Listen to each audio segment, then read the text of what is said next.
Waktu ngaji emang dulu masih muda. Saya mah bukan dari muda, saya mah ngaruh masa walaka. Cuma saya waktu ngaji itu dulu usia 50 tahunan sampai mati saya. Karena saya melihat nuntut ilmu ngaji sampai mati udah titik saya mah. Itu saya baca la ilaha illallah. Ternyata ini pintu neraka tertutup semua. Sedangkan kamu perlu ke neraka, pintunya nutup. Bagaimana ini ya? Kata malaikat Malik, akhirnya malaikat Malik muntayang ke Allah, ya Allah, ini ada hambamu orang benda baru, padahal sudah dicatat dia masuk ke neraka, tapi ternyata pintu neraka tujuh-tujuhnya kegembok semuanya, nggak bisa dibuka sama saya. Waduh, kata Allah, udah jangan penasaran, Malik. Emang kenapa ya Allah? Dia mah bener orang benda, walaka dosanya ngebadel. Pen ini pintu neraka bisa ketutup. Dia punya jampe. Allahumma sholli ala sayyidina Muhammadin wa ala ali sayyidina Muhammad.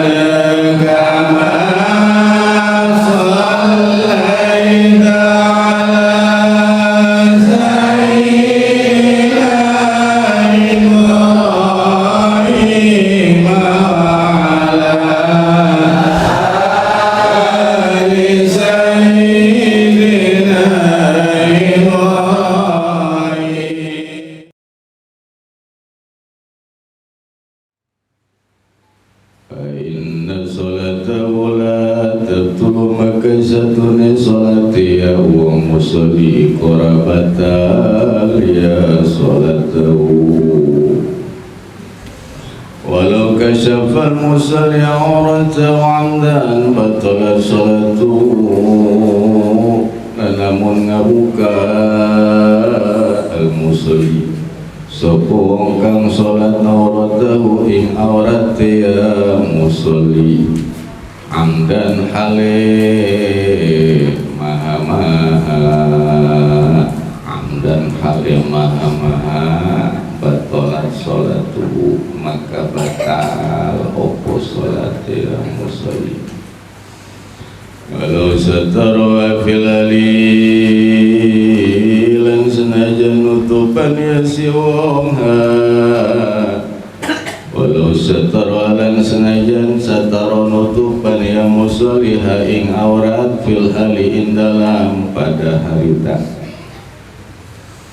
Warabi'u al-kalamul hamdulan utawi kang kaping papati al-kalamul hamdu iku rarasan kang sengaja min ghairil qur'ani saking saliyane al-Qur'an wa dzikri lan dzikir wa du'a lan du'a ala mayati ngatasi barang kang besok bakal tekayaman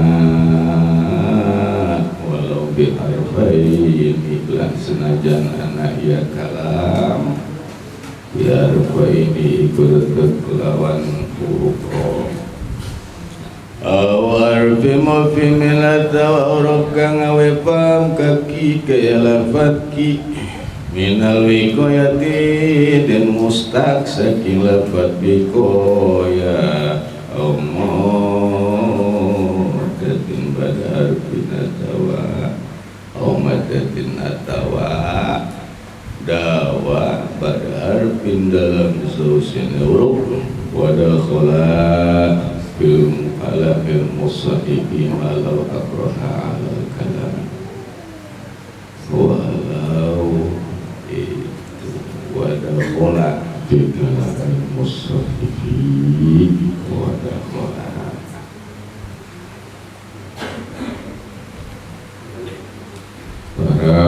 Bapak Ibu jamaah pengajian rahimakumullah, alhamdulillah sama-sama kita panjatkan puja serta puji syukur kehadirat Allah Subhanahu wa ta'ala.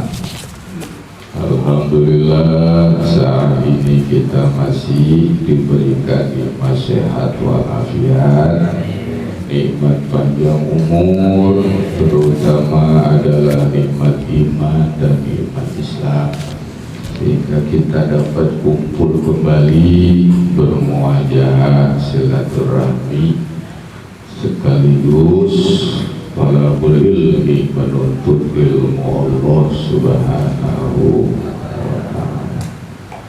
Mudah-mudahan dengan kumpulnya kita saat ini, niat yang sama, tulus ikhlas berangkat dari rumah ke majlis ini dalam rangka menuntut ilmu, menjadi wasilah diampuni dosa-dosa kita, diampuni dosa kedua orang tua kita dan guru-guru kita semuanya, dan mudah-mudahan kita semuanya diberikan kekuatan, diberikan kesabaran, diberikan keistiqomahan untuk melaksanakan taat ibadah kepada Allah, dan mudah-mudahan kita semuanya kembali ke hadirat Allah, meninggal dunia husnul khotimah.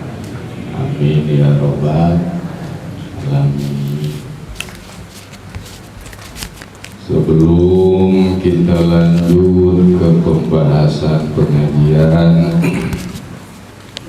kita kirim hadiah terlebih dahulu kepada para almarhum almarhumah, wabil khusus untuk kedua orang tua kita semua, juga untuk para guru-guru kita dan saudara kita, tetangga kita, umumnya seluruh kaum muslimin muslimat, mukminin mukminat dimanapun berada. Wabil khusus untuk almarhum Bapak Amar bin Nas dan almarhumah Hajah Saami binti Haji Macan. Kita doakan mudah-mudahan para almarhum almarhumah diluaskan kuburnya oleh Allah, diterangkan kuburnya oleh Allah, dan dijadikan kuburnya rodoh min riyadil jannah.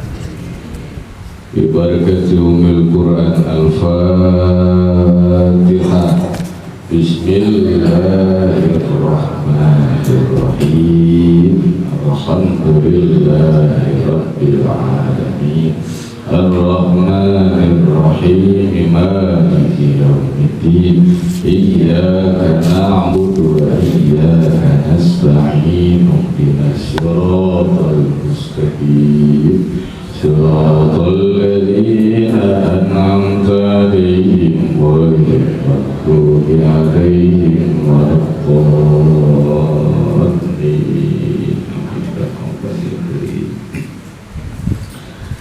Dan juga ada yang minta doa dan didoain, yaitu selesai baca At-Taqwa Kubro. At-Taqwa Kubro berarti beres baca kulhu 100.000 kali. yakni di sini yang selesai yang bernama Murna apa Marna? Marna ya, ya, yang bernama Marna, garis miring anak, binti daripada Bapak Masa. Ya, adapun doanya nanti terakhir bareng-bareng kita doain. Tujuannya At-Taqwa sebagaimana dulu disinggung, ada At-Taqwa Sugro, ada At-Taqwa Kubro. Kalau At-Taqwa Sugro mah beresin baca la ilaha illallah 70.000 kali. Dimana kita baca la ilaha illallah bacanya 70.000 balik, eta insyaallah sudah jadi atakoh subro. Cukup segitu juga mati insyaallah di akhirat ke surga. Amin kalau yang baca. Yang belum baca mau belum amin. Ya, baca 70.000. Dan ini tadi yang jawab aminnya sedikit. Berarti yang baru beres ataka subro sedikit. Betul. Tuh, yang aku banyak tuh. 70.000 ataka subro. Buat apa itu? Buat dalil nanti di hadapan Allah, agar supaya kita yang diciptakan oleh Allah sebagai manusia, model kita makan ke dosa deket, ke pahala jauh. Ke dosa deket, ke pahala jauh. Mana ya contoh ke dosa deket? Kumpul berdua ngomongin orang, dosa nggak kan? Dosa. Ada yang kumpul berdua baca sholawat. Kali kumpul berdua di balai begitu ibu-ibu, ini kita berdua baca sholawat yuk. Belum ada orangnya di sini. Jangankan begitu, lagi ngaji baik deket ke dosa. Mana? Atuh guru mah ngomong, baik ngebahas pengajian. Hari dia mah duduk di pojok sambil ngegigitin kuku digigitin sambil uplek kongko, ngomongin yang mantap mah guru ngaji ngomongin belum ya. Allah, artinya kita mah ke dosa deket. Terus ke pahala jauh. Mana ke pahala jauh? Sholat ganjaran, tapi bangun segen luar biasa ya. Jangankan yang muda, jangankan yang tua, yang muda juga sama. Apalagi udah tua mah, makin segen bae eta ke sholat. Tapi heran, sholat 5 menit 10 menit udah tua nggak kuat takbir. Apalagi udah kakinya cantengan, terus udah batuk mulu eta. Udah durajan masuk waktu bukan sholat, endahan nonton TV. Udah tua eta. Tapi heran nonton TV mah bisa kuat berjam-jam. Yang mantap udah tua. Sedangkan yang udah tua mah deket ke mati apa deket ke muda? Deket ke muda. Deket ke muda maksudnya giginya cepet habis. Deket ke muda, deket ke mati. Makanya model kita mah penuh ke dosa deket, ke pahala jauh.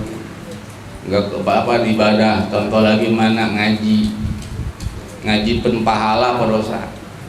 Tapi ngaji maupun pahala, di samping pahala ditebus dosa, diampuni dosa pun juga diangkat derajat oleh Allah. Tapi ternyata ngaji, masya Allah kata ngaji berat jasa ngaji.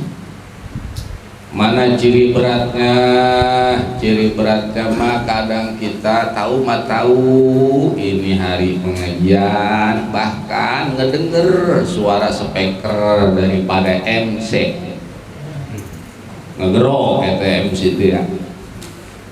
Para bapak ibu jamaah sekalian rahimakumullah, pada malam ini adalah malam pengajian. Jangan sampai kita lupakan. Di samping itu juga guru kita sudah datang.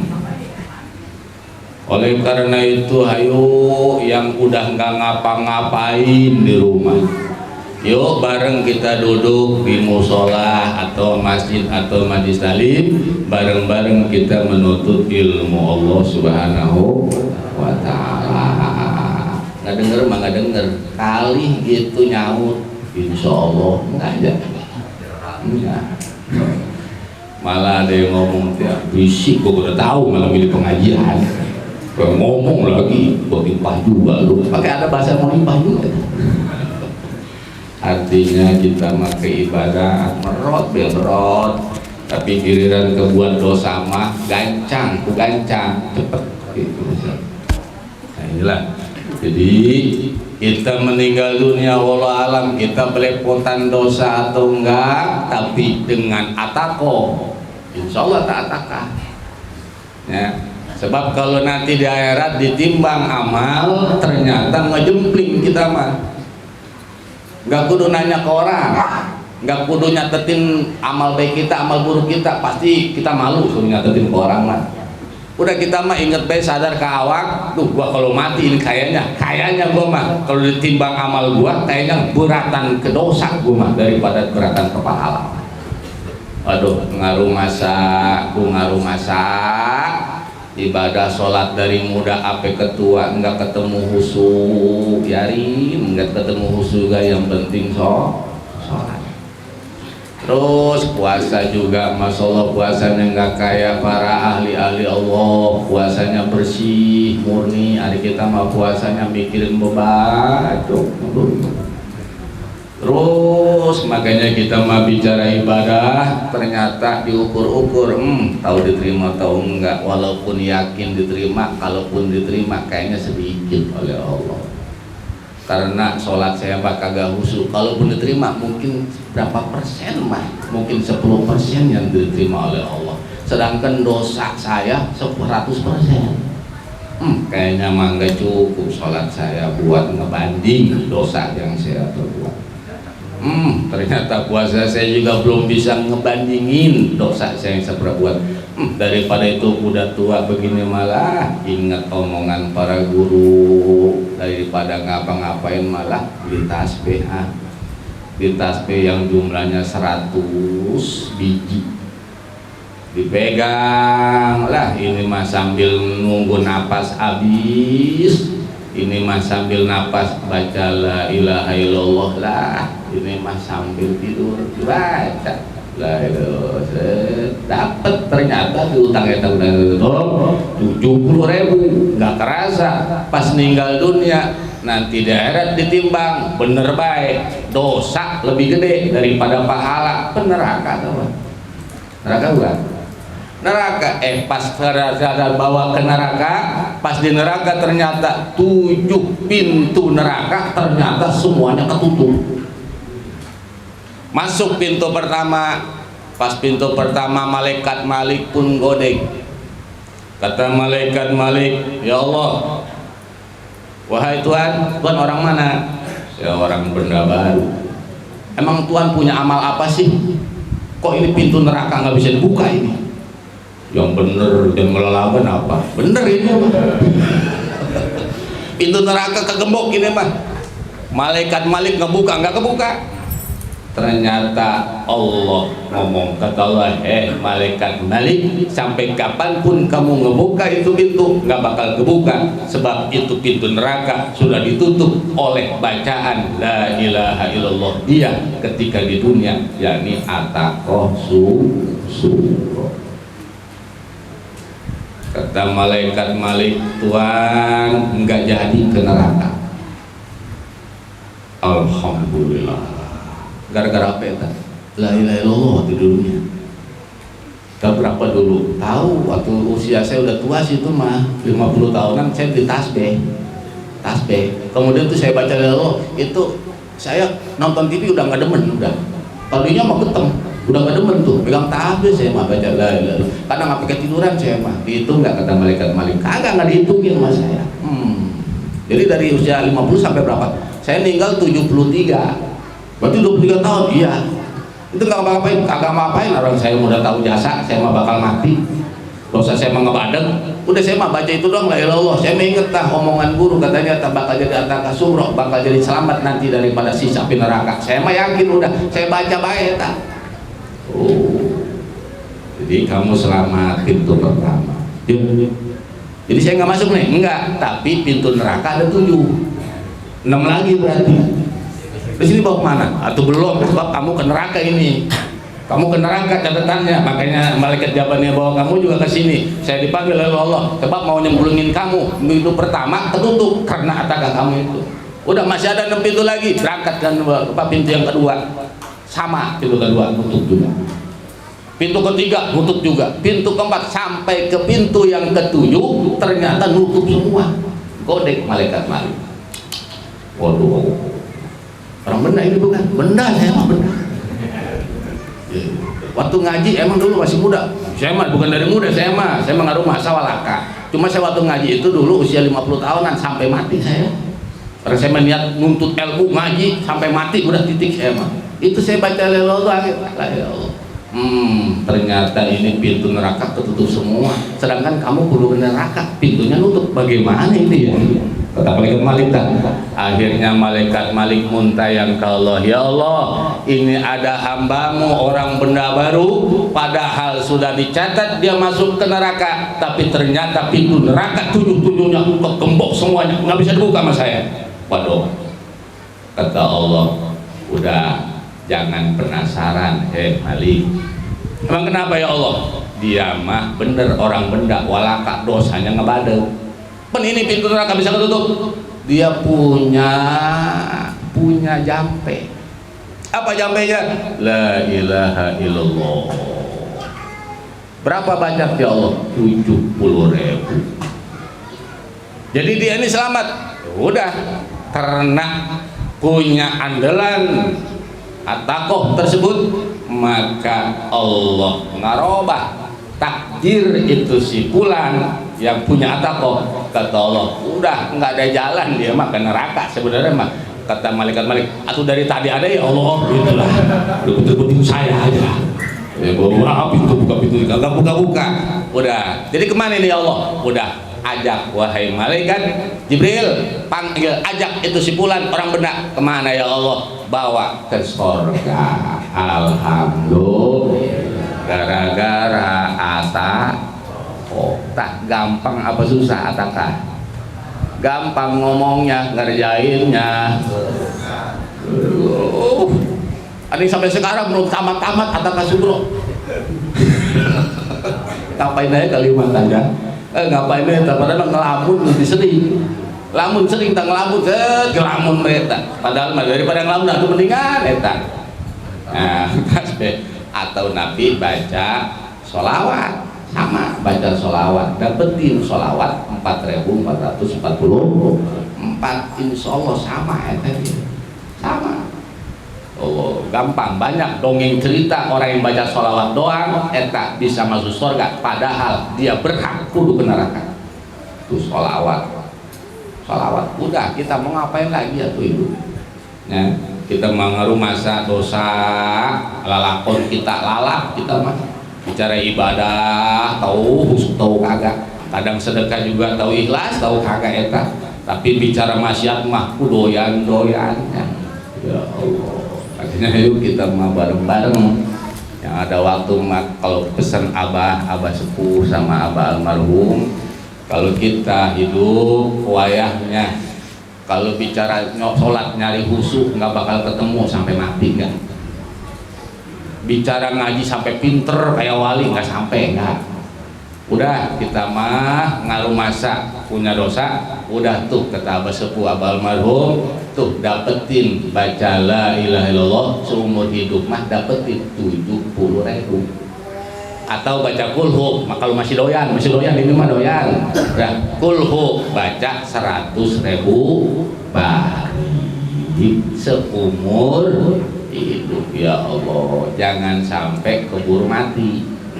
Kalau keburu mati, atau nggak keburu baca kulhu, nggak keburu baca la ilaha illallah, nanti di sono tinggal nyesel doang. Jangan sampai nyesel di sono, hari nyesel di sini mah masih kita beresin. Kayak kita nyesel berbuat dosa masih hidup, jadi tobat juga. Tapi kalau udah nyesel di akhirat mau balik kemana coba? Nah, makanya mudah-mudahan kita mah diberikan kekuatan untuk bisa membaca la ilaha illallah atau membaca kulhu dalam at-taqwa sugro maupun at-taqwa kubro. Pak Ustadz, itu saya kalau baca la ilaha illallah dapat 7.000, saya nggak laporan, kagak apa-apa. Yang penting udah ke Allah beres. Itu kalau ada yang minta doain bacain, itu bagus supaya ada di doa. Ustaz, saya baca puluh kayaknya udah banyak kayaknya mah. Terus ada kayaknya 100.000 mah. Terus ini saya termasuk atakan kubro apa enggak? Udah termasuk atakan kubro. Terus ini saya kudu doain apa enggak? Enggak kudu didoain. Enggak kudu doain, yang penting seumur hidup dapat baca kulhu 100.000 balik. Bisa baca kulhu? Atau bisa lah surah lalap sama. Mana sholat baca kulhu bae Pak. Udah ya Allah ya. Jadi eta udah yang tua mah bukan berarti yang muda juga lah, gue masih muda, masih muda gak sama. Coba tahu lu besok mati duluan. Sama ya, paling udah balik. Makanya udah wayahnya ngaji, sering-seringin duduk di majlis talim, baca sholawat sering-seringin, baca zikir la ilaha juga banyakin, terus baca kulhu juga banyakin. Sebab itu mah jurusan kita nanti pulang ke hadapan Allah Subhanahu wa Ta'ala. Jurusan ke Allah itu mah ya, udah itu mah masing-masing kita. Adapun mencari duit mah urusan masing-masing, urusan makan mah urusan masing-masing, tapi urusan ibadah mah kudu getem ya. Sebab buat kita nanti kelak balik ke hadirat Allah Subhanahu wa Ta'ala. Para bapak ibu jamaah rahimakumullah, melanjutkan pembahasan pengajian kita sampai kepada pembahasan tentang perkara-perkara yang ngabatalin sholat, yang mana wayatulu wayutilu sholata syaratu asya. Ada 10 perkara yang ngabatalin sholat.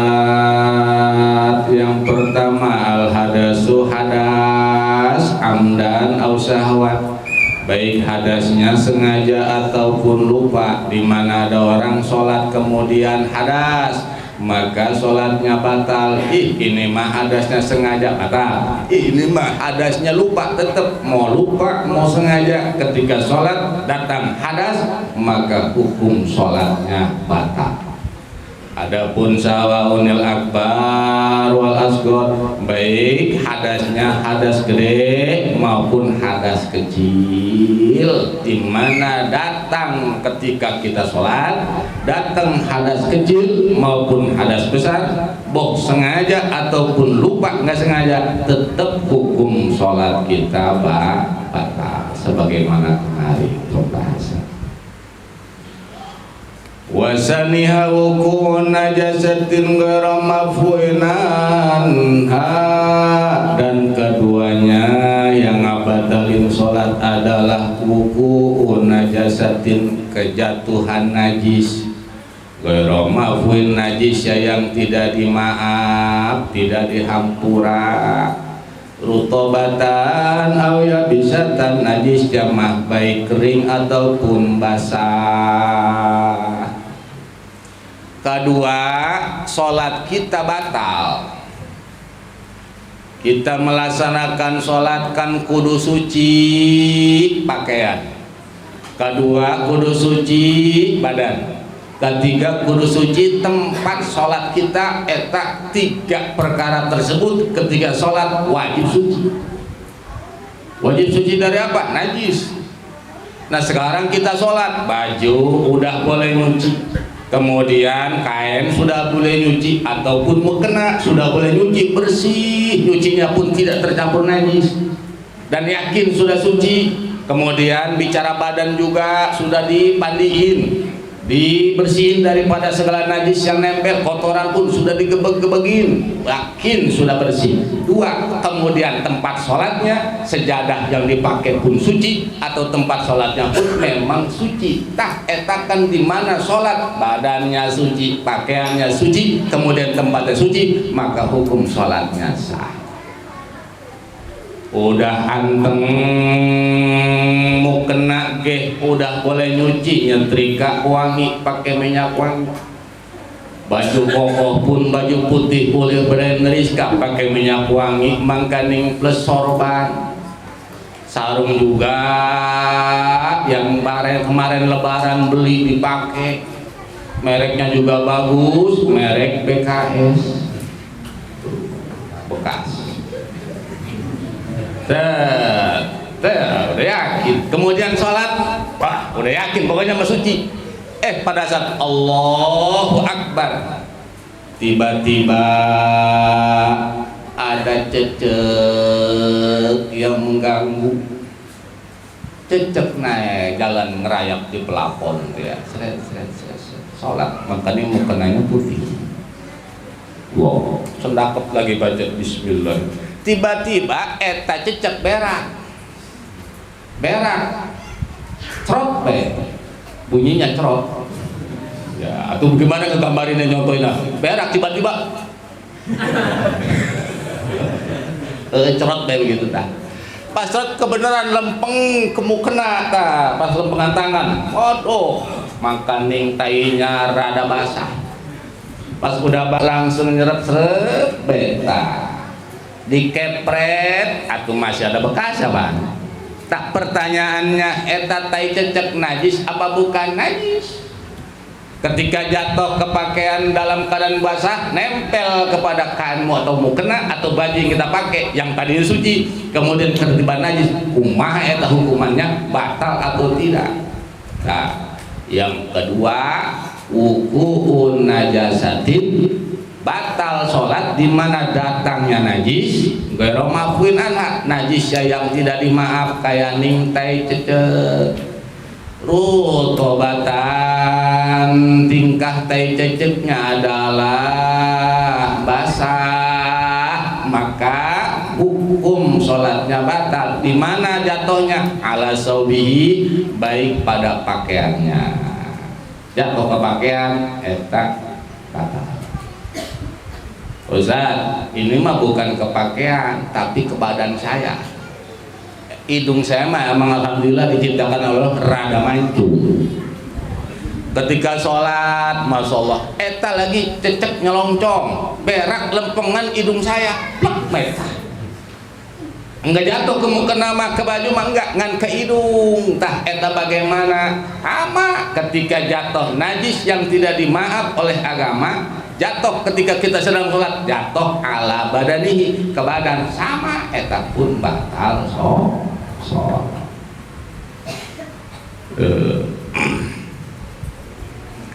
Oh, jadi batal sholat kejatuhan najis yang tidak dimaaf kayak ning teh cecek dalam keadaan basah awya bisatan ataupun kering. Jadi bahasa najisnya itu mah mau basah ke ataupun kering ke, kalau jatuh ke anggota badan kita atau jatuh ke pakaian yang kita pakai, maka hukum sholat kita batal. Awas ngajinya, dengerin. Batal kalau kejatuhan najis. Ustaz, bagaimana itu mah pas jatuh najis langsung saya kepret, batal gak ya? Oh, awas ngajinya diberesin. Awas, yang ngerokok bela kan. Wah, ngaji rada susah ya, kalau ngaji gampang, pinter semua. Ngaji susah apa gampang sih? Susah aja. Oh. Nah, tadi kejatuhan najis di mukena atau baju kokoh kejatuhan najis itu mah kayak ning teh cecek kering atau napi basah, etana hukum sholat kita batal. Qaid min ghairi izalatiha fil hal, apabila itu najis enggak langsung dihilangin pada saat itu juga, pada saat jatuh. Jadi pada saat kita sholat kejatuhan najis, najis yang nggak dimaafin itu mah kayak tai cecek atau tai tikus dan semacamnya gitu. Berak jatuh ke mukena atau ke kain, ke baju kita. Nah kemudian pas jatuh basah, eta jatuhnya asal hukumnya batal. Awas, asal hukumnya batal, tapi batal juga kalau itu najis nggak langsung dihilangin pada saat jatuh. Nah sekarang pahamnya, bagaimana saya sholat kemudian kejatuhan najis jatuh ke apa namanya, ke baju kokoh kain atau mukena saya, mangkaning itu tai ceceknya basah kemudian jatuh nempel oleh saya, langsung saya ilangin. Itu bagaimana hukumnya, batal enggak? Enggak kalau langsung mah. Cuma caranya bagaimana? Berarti kalau najisnya basah kan ngebekas, itu langsung kita ambil air, kita cuci.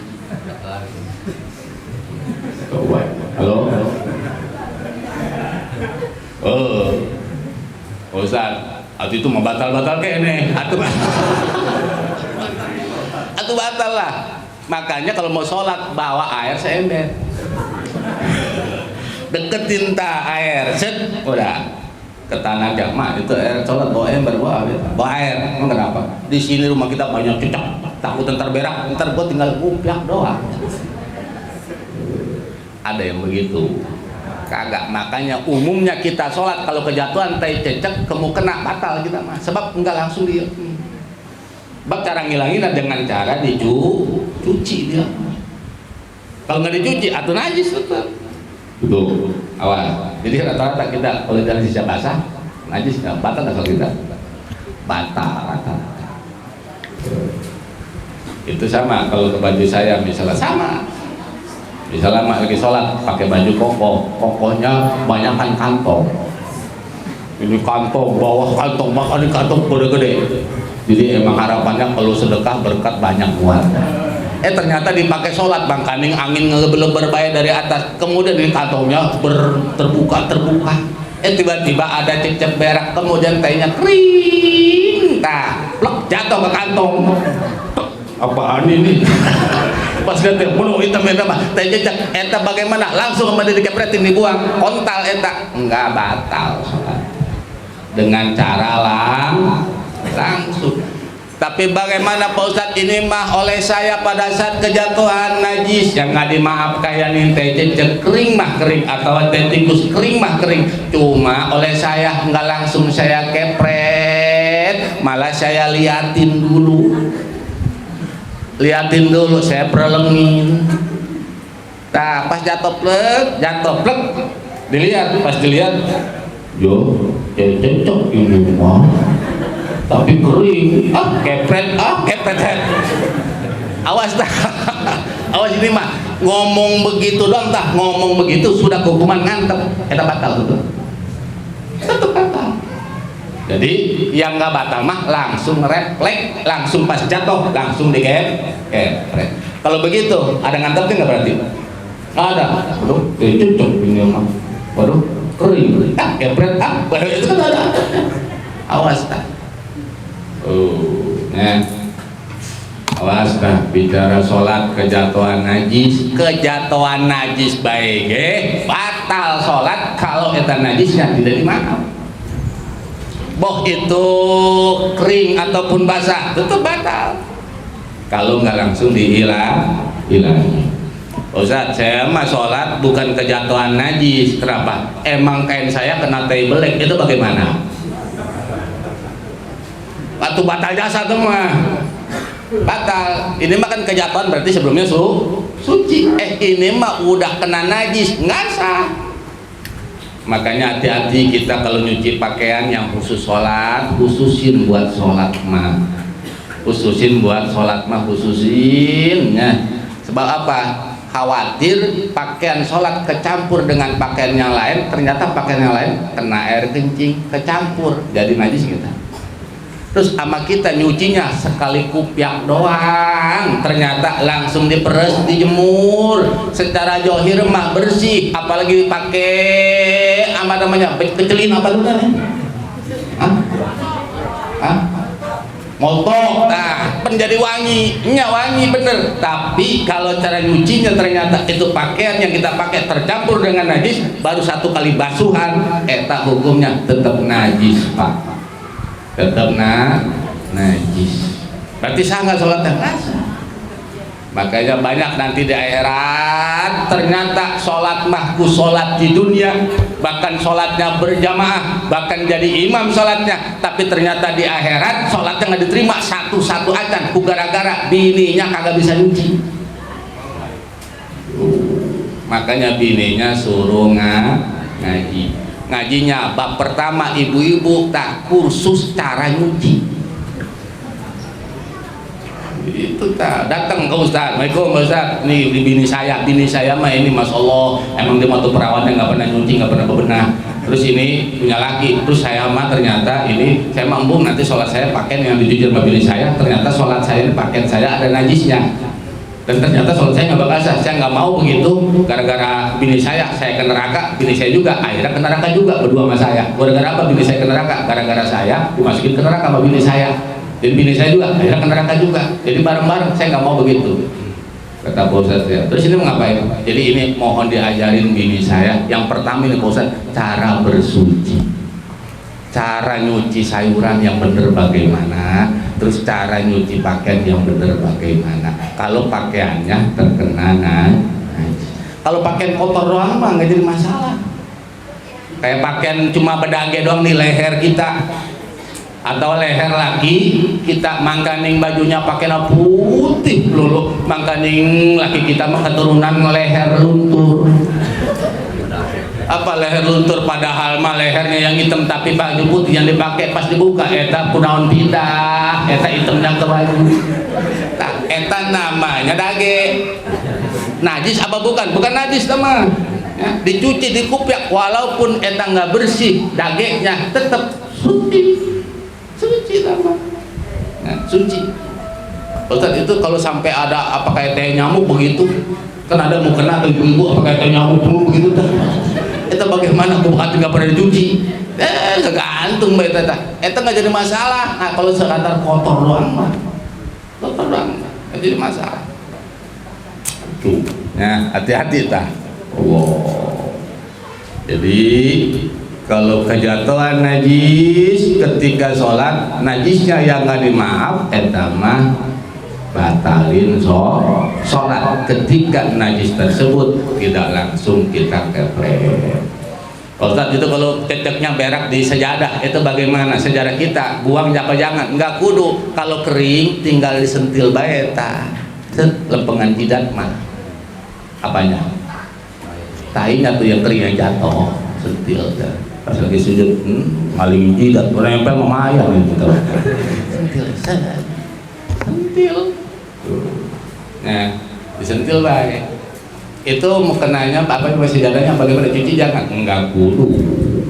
Kalau najisnya kering mah. Tapi kalau najisnya basah, cuci. Nah, cuci. Terus batal nggak sholat? Nggak batal. Misalnya nih mukena kita dipakai, terus kemudian ada cecek, tainya basah, ngan pelebah depan kita, ya. Itu kita bagaimana sholatnya? Terusin sejadah ganti, nggak kudu, udah kita pakai sejadah itu nggak jadi masalah. Ngan ntar pelebah sujudnya, jangan pelebah ada ceceknya. Dari ceceknya. Nah itu batal nggak? Nggak batal selagi itu sejadah kagak dipakai. Halo. Selagi sejadah itu kagak dipakai. Kalau dipakai mah batal. Sekarang sejadah dipakai nggak? Ada nggak orang sholat pakai sejadah? Ada nggak? Kagak ada. Sejadah mah buat amparan. Sholat pakai sejadah, itu kayak itu kayak Batman, taruh kalau belakangnya itu senangin. Nah, jadi nggak jadi masalah, tak. Atau nih kita sholat nih lantai kita, maaf nih sekalian ngaji nih mas, lantai kita ada teh ayam. Pas kita mau sholat mau ngelewarin sejadah, waduh ada teh ayam ini mah, udah kita bawa sejadah, tinggal kita gelar bae sejadah di atas teh ayam. Terus kita sholat di sejadah tersebut batal nggak? Nggak batal. Sebab kita sholat bukan di najis. Sebab najisnya ada di bawah sajadah. Suka begitu nggak? Bayar itu teh ayam yang buang dulu ya. Ini mah bisa buru-buru, ini mah buru-buru langsung gelar baik atau nggak jadi masalah, ya. Awas hati-hati lah.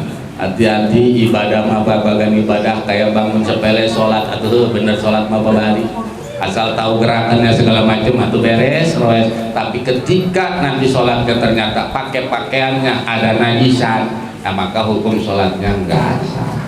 Rapi-rapihin cara nyuci. Makanya ibu-ibu yang suka nyuci pakaian suami, tanya pakaian yang sholat yang mana, tanya supaya nanti baknya pisahin. Pakaian sholat mah khusus tuh. Terus pakaian dalam khususin. Ini makan kagak bini kita mah sempak, BH, pos oblong, kain, mangkaning, eta sempak teh kencing mulu pan.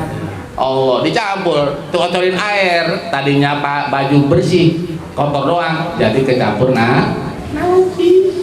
Ternyata nyucinya ngan dikupiak doang sekali, langsung diperes. Kan eta najis kayaknya hukumnya. Cara nyucinya nanti eta kudu dikocorin. Masyaallah, eta ngaji kudu dibalikin lagi nih mah.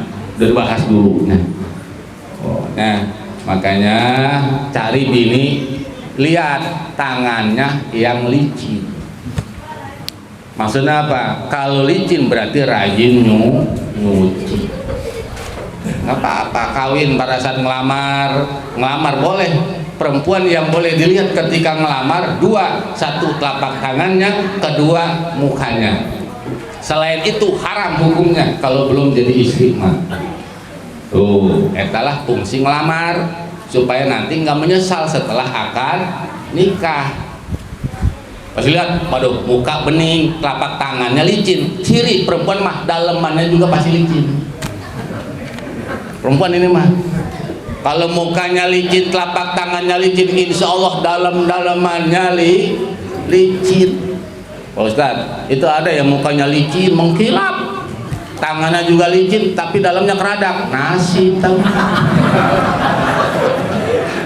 Nasi oh nasi iyalah itu nasi. Namanya orang nggak pernah korengan apa masih kecil.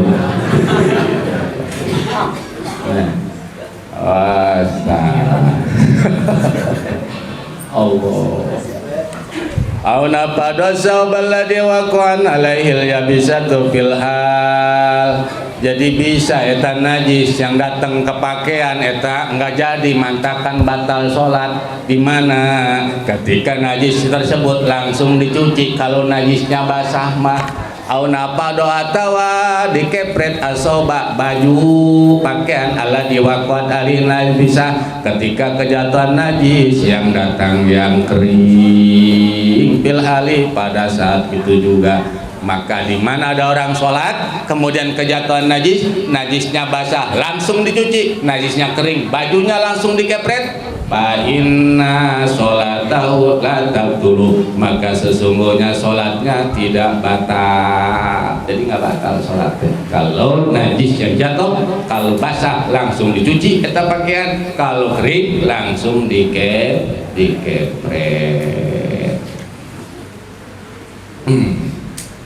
Bagaimana kalau ternyata ini najisnya ternyata emang ditempel-tempelin, emang pelebah etama banyak cecek, malah sholatnya nyamperin yang banyak cecek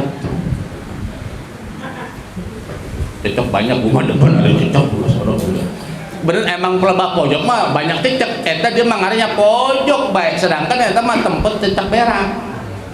Awas nih, dia malah ke situ, padahal ada tempat yang lega yang lain malah ke pojok yang tempat cecek suka pada berak, makanya ceceknya ada datang ke situ, kemudian kejatuhan najis. Bagaimana ya tak batal apa enggak sholatnya? Awas kalau ada seseorang kemudian sholatnya ternyata sengaja mendatangkan mengenakan dirinya dikenain dirinya dengan najis sengaja, maka hukum sholatnya batal. Hukum sholatnya batal. Jadi